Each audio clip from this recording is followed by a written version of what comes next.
You ever get a letter in the mail so ridiculous, so over the top, that your first instinct is to laugh because you think it's a joke, only to realize halfway through your coffee that nope, it's dead serious?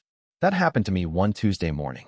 There it was, pastel envelope, gold embossed lettering, a fancy invitation to a wedding ceremony at a place called the Silver Lake Estate. Sounded nice until I read the address. My address. My backyard. My pond. No, I didn't build that pond for glamour. I built it for peace.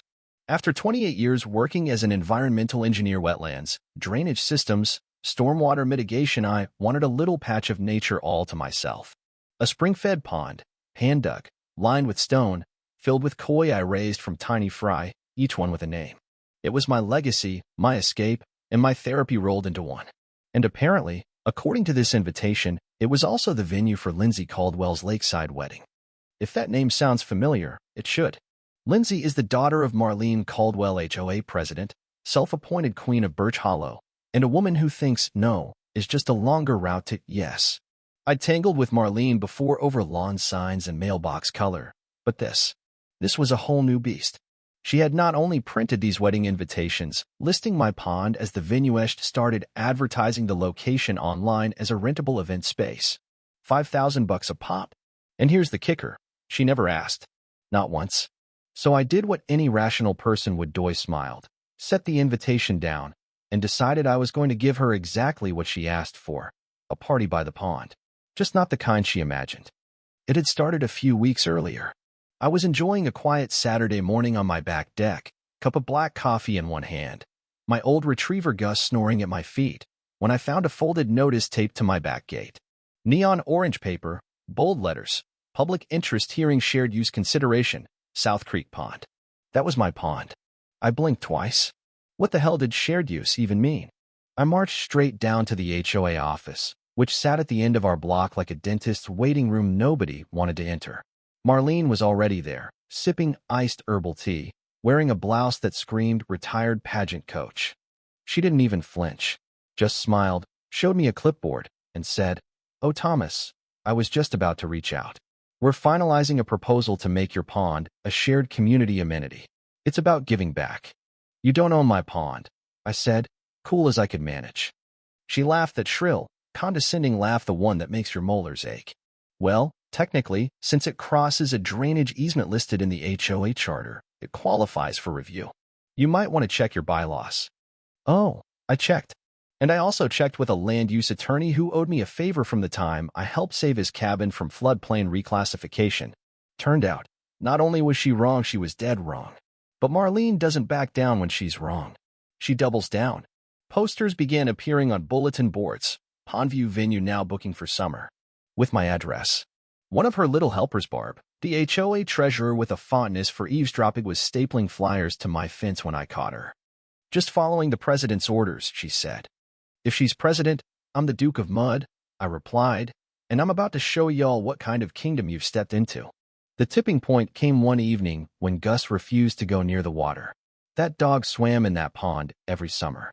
Now he growled. I looked closer. Some koi were floating. Sluggish. A filmy sheen across the water. I grabbed a test kit, ran samples. Traces of detergent, bleach, and something else I didn't recognize.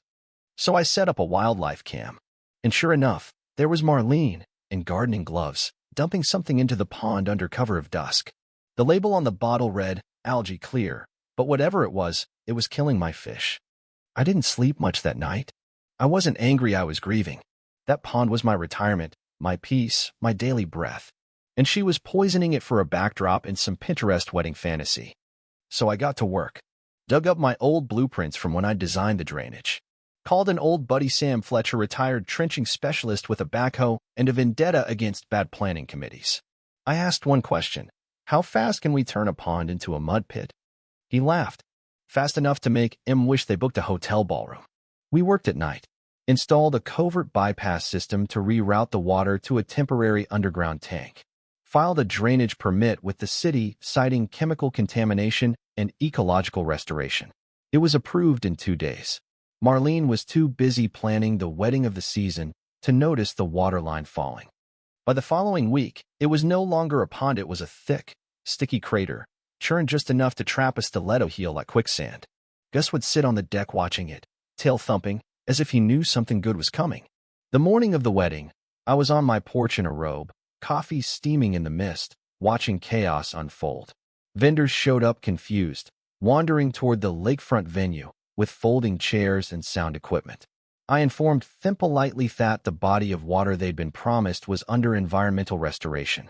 They looked into the pit and just nodded, slow and sad. But Marlene? She kept pushing. Brought in plywood boards, built a shaky makeshift platform. Her daughter Lindsay showed up for the walkthrough. Beautiful girl, sweet demeanor, clearly had no idea the whole thing was illegal. She looked at the site and muttered, "It's earthier than I expected." Marlene just smiled. "Trust me, sweetie, by sunset, it'll be magical." It was. Just not for the reasons she thought. Mid-ceremony, as the music played and the bridesmaids tiptoed across the platform, a groomsman shifted his weight. One side dipped. Snap. Crash. Splash. Half the bridal party slid into the sludge like penguins off an iceberg. Screams. Mud. One guest shouted, "World star." Someone else slipped while trying to help. Then Karen, or rather, Marlene, tried to regain control. She marched forward like Napoleon until the platform cracked again, and she went down chest first into the pit, her hat sailing like a tiny boat. Phones out. Cameras rolling. Within hours, the clip had gone viral. By Monday, it had hit local news. HOA president's muddy meltdown. The comment section was brutal. The HOA board was livid. And the best part? I didn't have to say a word. Roger Alden, the HOA vice president who'd been on a sabbatical since his heart surgery, reappeared and called an emergency meeting. Marlene tried to spin it blamed the collapse on unpermitted construction. Roger pulled out the environmental permit I'd filed, complete with test results, timestamps, and photos. Then came the receipts, literally unauthorized deposits from venue bookings sent directly to Marlene's personal PayPal. She was suspended that night, pending a full audit. The next morning, I found a hand-delivered envelope at my door. Inside was a formal apology from the HOA, a small voucher for property restoration, and a note from Roger asking if I'd consider consulting on new boundary policies. I declined the committee seat but agreed to draft some educational material. A week later, Lindsay showed up at my gate, alone. She handed me an envelope reimbursement for the COI and a handwritten note thanking me for not retaliating in a way that endangered anyone. She said her mom had always pushed people too far, and this time she pushed the wrong one. By month's end, Marlene had packed up and moved quietly, without goodbye. Rumor has it she relocated to a community run by my cousin Dave, a zoning lawyer who treats bylaws like holy scripture. When I called Dave, he just chuckled. "Oh, she's here. And she just tried to plant a hedge 6 inches over the setback line. She's learning. The pond is back now. Better than ever."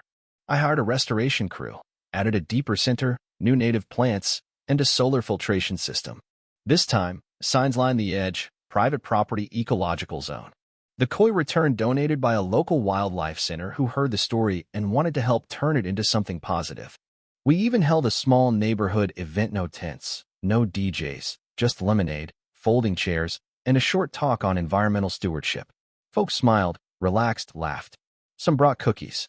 One teenager handed me a t-shirt with a still from the viral video, Marlene midair, arms flailing. Underneath it read, "Don't mess with the mud." I don't wear it much, but it sits folded neatly in my drawer. People ask me if I planned it all. If I drained the pond just for revenge. Truth is, I drained it for restoration. Revenge was just the runoff. So next time someone tries to claim your land, your peace, your pond, and shout, don't fight. Just drain the water, let the truth settle to the bottom, and invite the world to watch them sink. And hey, if you've ever had a run-in with a power-hungry neighbor, let me know in the comments below. Do you think I went too far? Or was this muddy justice just right? Hit that like button if you enjoyed the story, and remember, boundaries matter, especially the muddy ones.